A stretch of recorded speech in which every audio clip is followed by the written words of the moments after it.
The Voice in Speech and Song, Chapter 16, Power, Authority, and Earnestness. Positive authority. The practical truths he uttered had a convincing power, and arrested the attention of the people. Multitudes lingered at his side, marveling at his wisdom. His manner corresponded with the great truths he proclaimed. There was no apology, no hesitancy, not the shadow of a doubt or uncertainty that it might be other than he declared. He spoke of the earthly and the heavenly, of the human and the divine, with positive authority, and the people were astonished at his doctrine, for his word was with power. Authority exclusively his own. Christ taught with authority. The Sermon on the Mount is a wonderful production, yet so simple that a child can study it without being misled. The Mount of Beatitudes is an emblem of the high elevation on which Christ ever stood.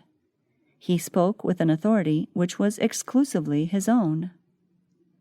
Kingly authority over temple priests. Christ spoke with the authority of a king, and in his appearance, and in the tones of his voice, there was that which they had no power to resist. At the word of command they realized, as they had never realized before, their true position as hypocrites and robbers. Irresistible force. With clearness and power, he spoke the words that were to come down to our time as a treasure of goodness. What precious words they were, and how full of encouragement. From his divine lips there fell with fullness and abundant assurance the benedictions that showed him to be the fountain of all goodness, and that it was his prerogative to bless and impress the minds of all present. There were occasions when Christ spoke with an authority that sent his words home with irresistible force, with an overwhelming sense of the greatness of the speaker, and the human agencies shrunk into nothingness in comparison with the one before them. They were deeply moved. Their minds were impressed that he was repeating the command from the most excellent glory. As he summoned the world to listen, they were spellbound and entranced, and conviction came to their minds. Every word made for itself a place, and the hearers believed and received the words that they had no power to resist. Every word he uttered seemed to the hearers as the life of God. Power like a mighty tempest. Christ spoke with a power that swayed the people like a mighty tempest. It is written, "My house shall be called a house of prayer, but ye have made it a den of thieves." His voice sounded like a trumpet through the temple. The displeasure of his countenance seemed like consuming fire. With authority he commanded, "Take these things hence." An example for father, a pattern for children. Jesus was the pattern for children, and he was also the Father's example. He spoke as one having authority, and his word was with power. Yet in all his intercourse with rude and violent men, he did not use one unkind or discourteous expression. Invitations full of compassion. There was marked authority in his requirements and promises, and his invitations were full of compassion and entreaty. How tenderly he said to the toiling people, "Come unto me, all ye that labor and are heavy laden, and I will give you rest." With what power and compassion Jesus cried, "If any man thirst, let him come unto me and drink." No hesitation nor uncertainty. He spoke as one having authority, and not as the scribes, in a hesitating, uncertain manner.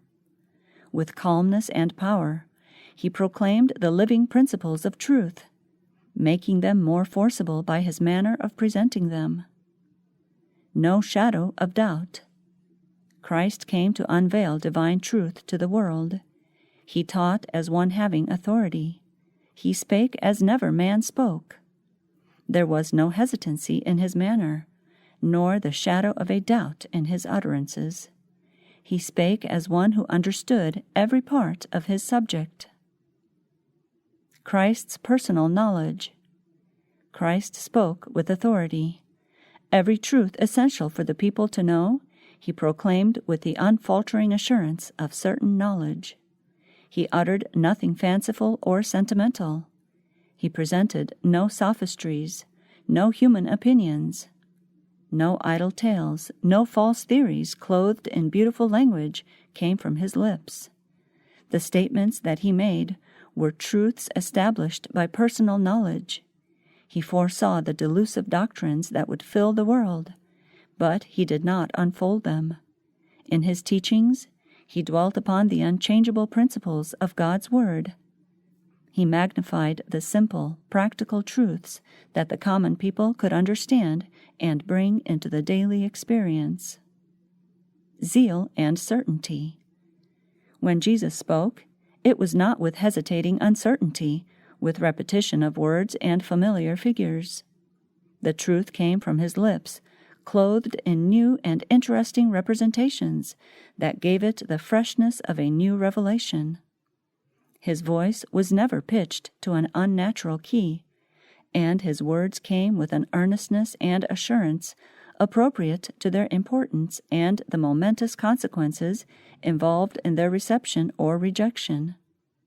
When his doctrines were opposed, he defended them with so great zeal and certainty as to impress his hearers that he would die, if need be, to sustain the authority of his teachings.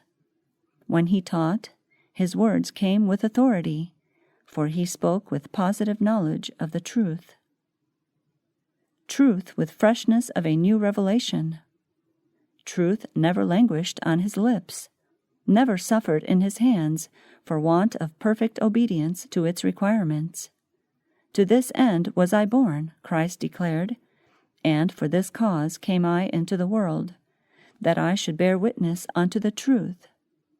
And the mighty principles of truth fell from his lips with the freshness of a new revelation.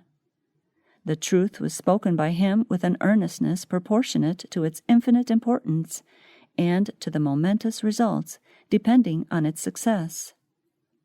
Earnestness and power. The words of Christ, though calmly spoken, were uttered with an earnestness and power that stirred the hearts of the people. They listened for a repetition of the lifeless traditions and exactions of the rabbis, but in vain. They were astonished at his teaching, for he taught them as one having authority, and not as their scribes. Encouragement in love and tenderness. They heard him in love and tenderness speak encouragingly to the weak and afflicted. They also heard him in a voice of authority rebuke the power of Satan, and bid his captives go free. They listened to the words of wisdom that fell from his lips, and they were captivated. They could not lay hands on him.